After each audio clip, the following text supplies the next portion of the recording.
Assassin's Creed Shadows is a massive game with two main characters. There's a lot to learn here from two distinct combat and stealth styles, new stealth mechanics, mastery points, knowledge ranks, hideout upgrades, allies, scouts, and more. And today we'll cover all of that. Let's go!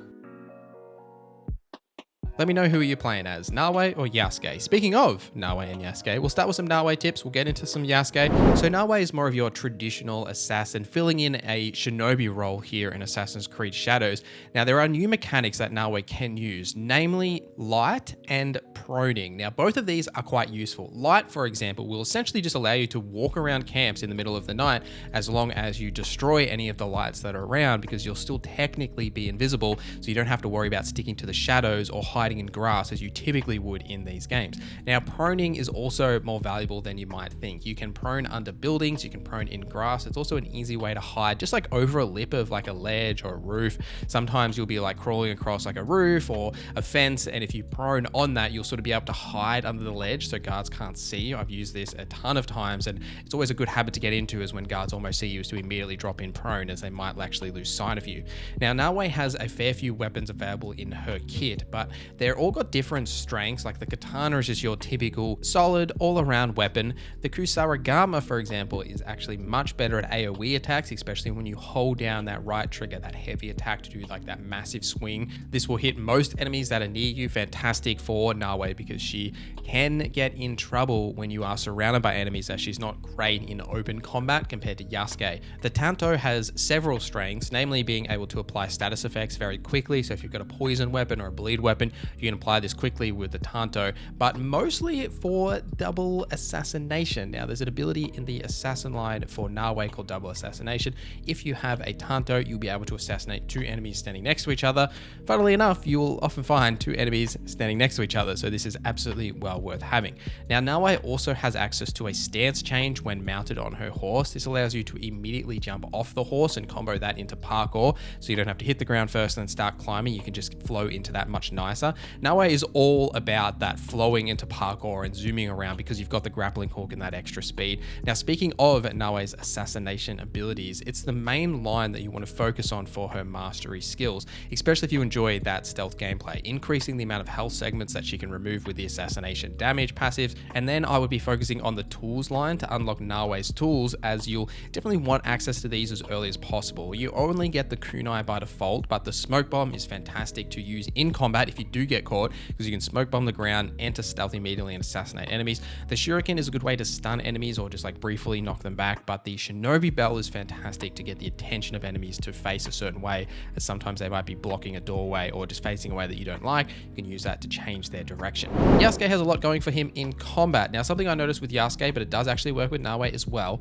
is that the hold button combos, like those posture attacks, can actually be chained in amongst your normal like heavy and light combos. So if you do say a light attack and then hold the light attack button, the posture attack that will come out of that will be different than if you were just holding the light attack or the heavy attack button. And this is the same for wherever you are at in that combat chain. If you did a light attack, and then held that button, the attack will be different, and you should be using this to combo in amongst your normal attack combos, because enemies will often block, and this will then break their guard, so you can then follow up with other attacks seamlessly in amongst your combos. Now while Yasuke isn't really good at stealth or even just parkouring in general, he can unlock a brutal assassination in the samurai mastery line that will draw the attention of other guards when used when they're nearby. So if you do want to do some stealth with Yasuke, you are definitely better off using a bow, as you can stealth take down enemies with just the bow. Now as Yasuke is all about just like general frontal combat, fighting enemies just mano a mano, the naginata is great for AoE for Yasuke, so you can hit multiple enemies with that weapon and just absolutely cleave through them, which is Yasuke's biggest strength.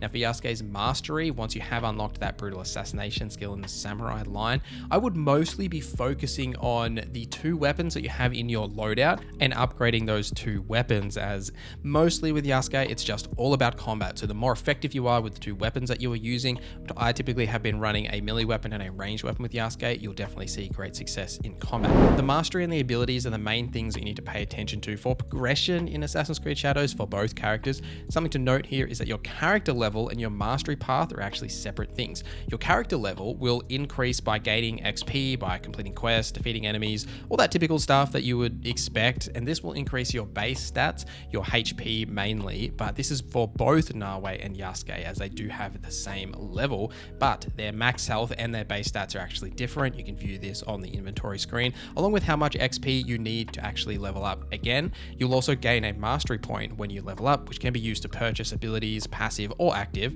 How far you can actually progress in that mastery skill tree is actually defined by your knowledge rank. Your knowledge rank is increased by gaining knowledge points, and these are typically done at shrines that you'll found in the world by praying at them, the Kuchigiri with Naoe, or the Kata or horse archery with Yasuke. You'll find these activities on the map. By completing them, you'll gain a knowledge point. When you get enough knowledge points, you'll increase your rank, which will then unlock that next tier in the mastery skill trees. The active abilities that you use in your general gameplay aren't typically as useful as the passive abilities, especially for Naoe. So when you're considering what to get with those mastery points, I would definitely lean passive abilities and also focus on the specific weapons that you are actually using in your loadout. There's no point in, say, maxing out your tempo rifle with Yasuke if you're actually using a bow instead. Most chests that you find in the game have randomized loot drops. However, if you want to target a specific gear piece or upgrade, your best bet is to hunt for legendaries either via the map or the objectives screen. Now, via the map, you want to look for these specific icons like castles, tombs, hidden trails, anything that you hover over that'll tell you the rewards that you get for clearing out that location. So you'll be able to see, like if you're trying to find a helmet for Yasuke, whatever that may be, you want to go and target that location and you'll be able to get that reward. Now, conversely, you can also do a similar thing with your quests and your assassination targets on the objective screen, as you'll be able to see what the reward will be for completing that task. Something to note is that each region, there is a small network of like evildoers that you can target and assassinate. This is typically unlocked by talking to specific quest givers in that region. So do keep an eye on the map for quest givers that you can mark and go and talk to unlock these additional like side targets and assassinations that you can go and do. The hideout is a huge part of your success in Assassin's Creed Shadows, and something that you wouldn't really have experienced in an Assassin's Creed game before. Other full video covering how exactly this works, but like the top level things that you need to immediately worry about early in the game is that you want to build the main buildings in your hideout as soon as possible, and then start working towards upgrading them. The first one that you get is the forge from the mission to find the blacksmith, and this will allow you to upgrade any piece of gear to your current level and dismantle unwanted gear for additional resources to then use in the upgrading. Now, if you upgrade the forge itself, you'll unlock the ability to add perks to your gear, as well as how far you can upgrade your gear to match your current level. The study will give you additional scouts, which is hugely important for searching regions to find targets and objectives on the map, but also scouts can be used to smuggle resources back to your camp to make it easier just to upgrade these buildings. You'll find those like resources you can smuggle at any of the red locations on the map or at castles. Typically you'll find them there. You'll be able to mark them for your scouts to actually go and grab these resources when the season progresses. Now also you can lower the smuggle cost by upgrading your stable, because finding resources can be quite tricky, especially because these upgrades are very expensive. So smuggling, especially once upgraded to only cost 1 scout rather than 2, is definitely well worth doing, though you can run out of scouts very quickly, and I'll talk about how you can refresh them in a little bit. Also, at your mini hideouts, you can actually pick up contracts. This is another great way to farm materials if you do want to upgrade your hideout. As you can see, the resources that you'll get from doing these, typically one of them will actually give you hideout materials. Fantastic way to farm them as you get more of these mini hideouts. You can actually go to multiple of them, do those contracts and get those resources. Now you can also buy cosmetic like buildings, trees, etc. for your hideout from any of the vendors that you might find out in the world. Plus, if you pet the animals you find in the world, you unlock them back at your hideout. And sometimes if you paint certain wild animals, you'll also unlock them for your hideout as well. So definitely worth petting all the animals in every game, but also especially here in Assassin's Creed Shadows.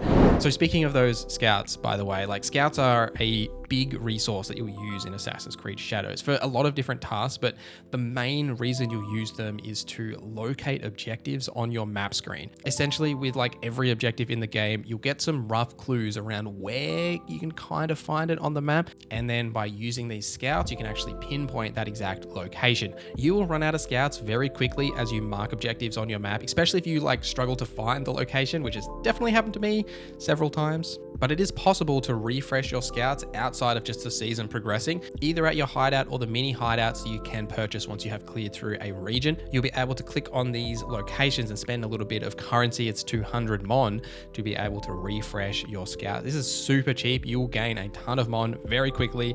I would definitely be using this rather than just like waiting for the season to progress. But also by upgrading your study, you can get additional scouts that you can then send out into the world as well.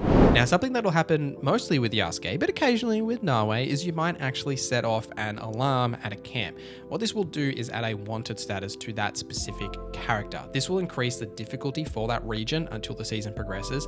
The guards will be more on alert. There might be more guards, as well as guardians that will spawn in that region. These are like stronger elites that are very difficult to take down as Naoe. Now, if you switch to the other character, this will avoid being detected when you're just like wandering around the world because they're not wanted in that region. However, there will still be guardians in that high alert status. You can reset your wanted level by the season progressing, or by spending some scouts to reset that alert once you have upgraded your Kakarega at your hideout. Allies, on the other hand, are another resource separate to your scouts that you'll meet throughout the main story, but actually unlocking them will require you to do their like 1 or 2 quests that you'll find after you have met them. You'll get an ally quest to then go and do an objective for them once you've completed that, and at the end of that, they have to obviously be alive, but they also have to be in good standing with you based on the choices you made throughout that quest. You'll then have the option to ask them to join your crusade. They will then join, and you'll have the ally that you can use. Now, you can upgrade your allies once you have built the dojo at your hideout, as well as change the allies that you have equipped, or even increase the amount of allies that you can actually have equipped at once.